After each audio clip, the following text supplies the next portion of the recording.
Hello guys, welcome back muli sa akin channel. So for today's video guys is manguha muna tayo ng kahoy.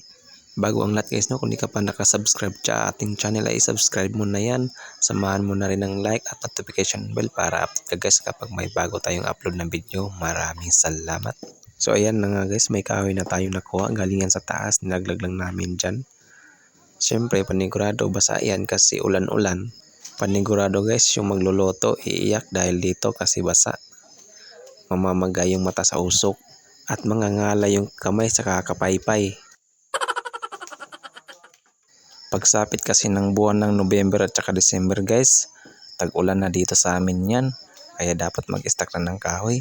Pero yung stock ko naubos na. Paano ba naman kasi? Ang daming nilalagay kaya madaling maubos. Kaya naman itong kahoy natin ngayon ay may kasamang pasakit sa magluluto. Pero okay lang yan, at least may kahoy. Ayan na nga guys, hinati-hati na namin.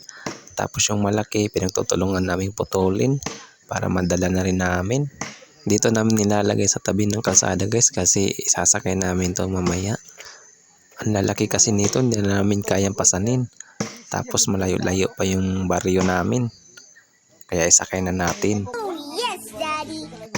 Ay sa kahoy. Sa mangutos na nga hoy god nganong giputo dagtumoy. So ayan na guys, dito na nagtatapos ang ating kwento. So hanggang sa muli. Maraming salamat sa inyong panonood. Bye-bye!